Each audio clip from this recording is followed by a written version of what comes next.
Okay, so I'm making brownies today. This is a simple recipe. I'm taking some melted butter.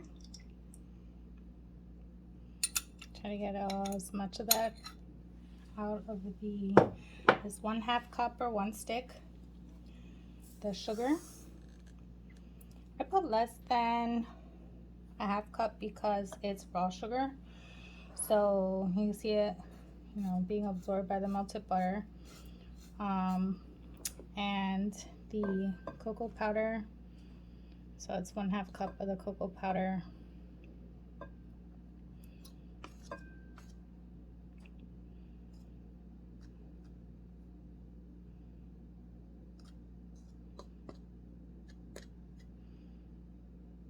So we want to mix this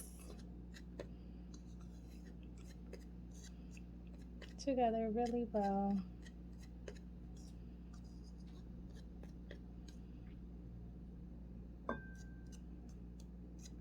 And separate it from the flour.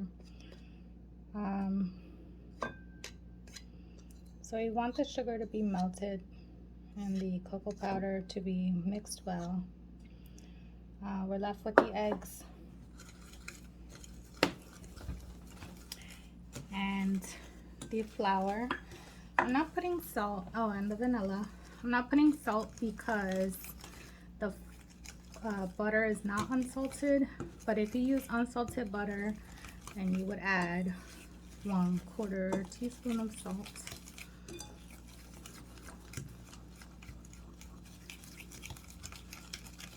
So you can hear the sugar in there.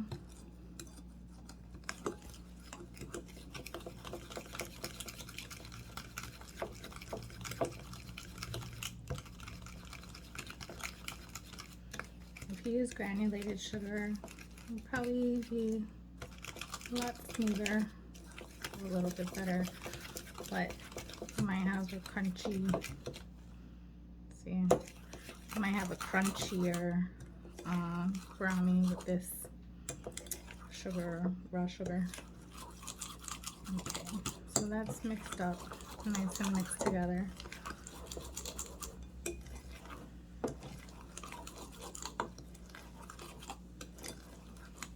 Next time I'll try to melt the sugar in with the butter. Okay, so now it calls for 1 egg at a time. I like to crack the egg in a separate container just to make sure they're clean. So 1 egg, and it says to add the vanilla in between the eggs. So you add 1 egg, I'll mix it a little bit.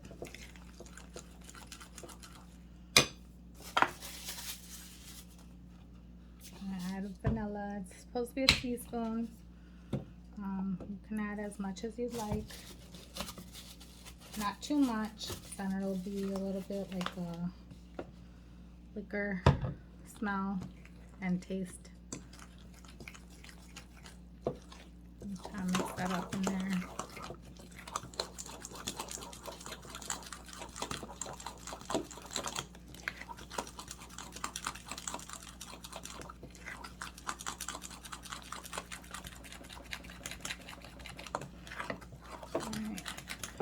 We're going to add our other egg. Again, crack it in the other container. Make sure that it's clean.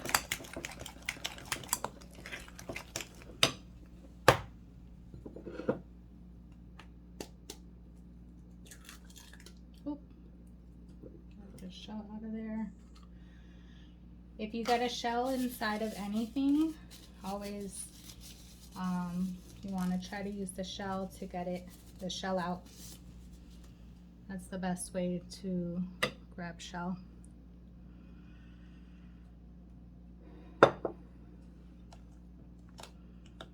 Okay, and let's blend this egg in.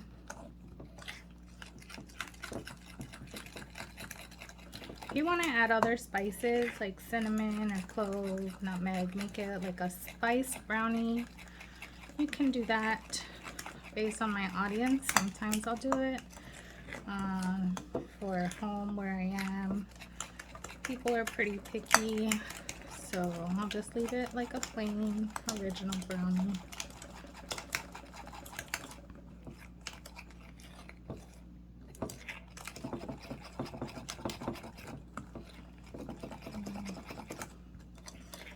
They also say in the recipe that if you want a fudgier brownie, you can add a teaspoon of oil. So if you want to do that.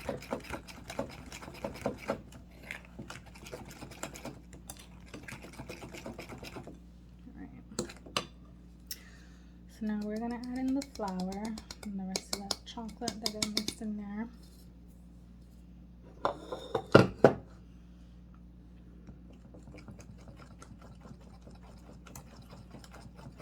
I'm very big on cleaning while you go, but also not big on making a mess.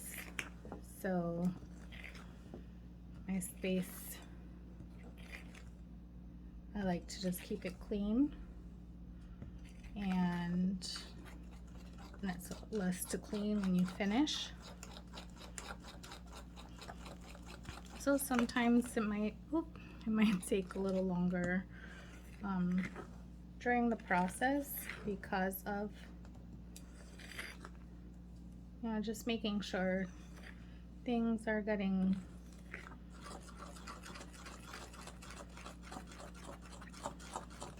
done well and not being messy, but it helps in the end with the cleaning a lot, so much. It helps so much with the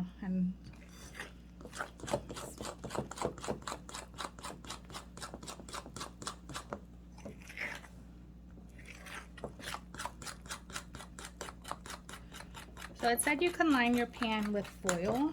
Sometimes I'll put parchment. Today I'll do foil. And when I was putting the foil, one of the corners cracked. So I'm just gonna lay down another layer of foil just to be safe that it doesn't go through the bottom and we lose any of the mixture.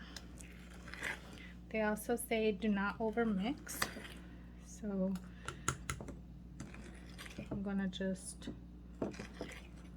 make sure I got everything here.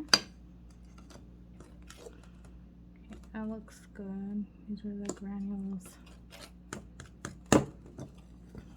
Okay, looks really good. We have chocolate. If you want to add any extras like chocolate chips or walnut, white chips, caramel chips, macadamia nuts, anything like that. Okay. And they say not to overmix so it doesn't become cakey. So I think this should be a good consistency.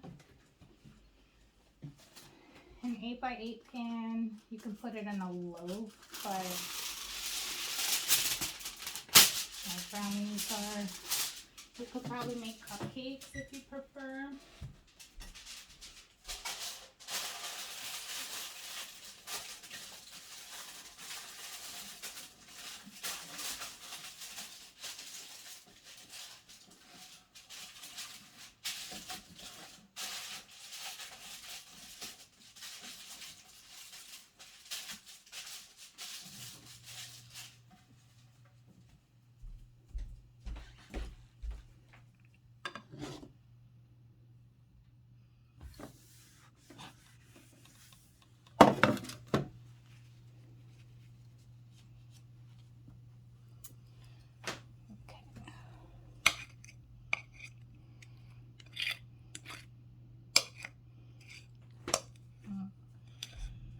It's kind of taking away. I see the fudginess already in the fork, but I like to use a spoon or a spatula.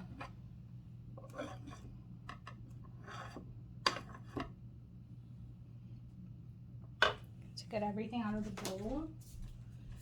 Just because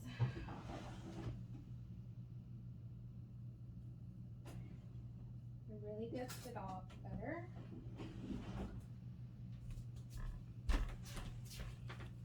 And get all the stuff from the corners.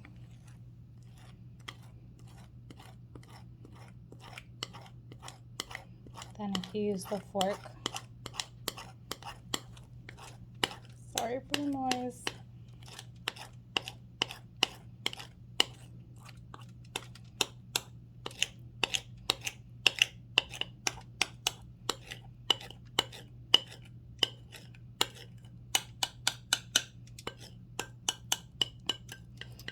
And I know this pan is deeper than the 8x8.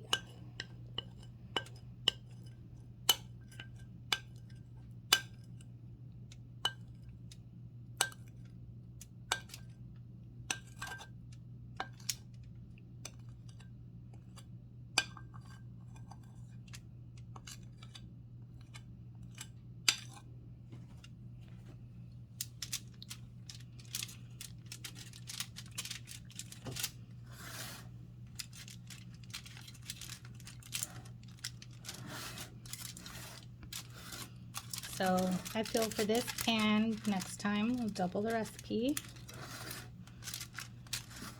So now I know, because my original pan is not here. It is elsewhere. So you just want to spread it out, trying to get to the corners.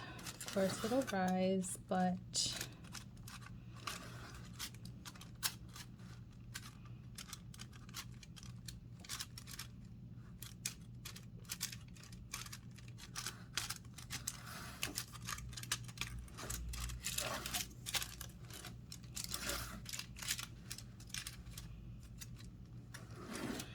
get it as even as possible. Okay, and now the instructions say no more than 20 to 25 minutes so that it stays fudgy and does not become cakey. So we want to make sure we go by that time. If you double the recipe, it says just add 7 minutes.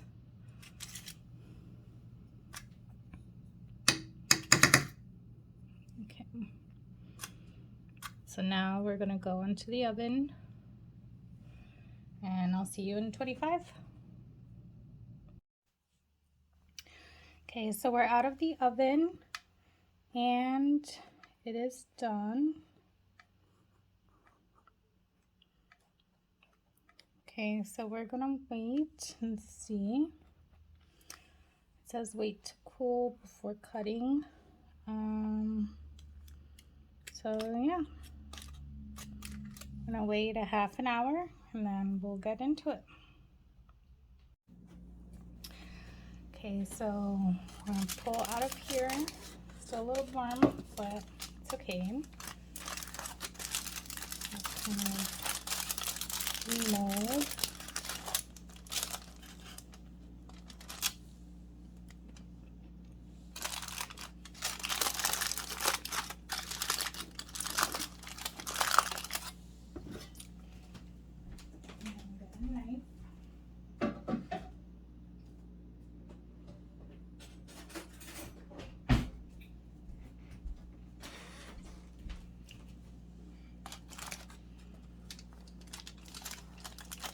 That's nice and soft.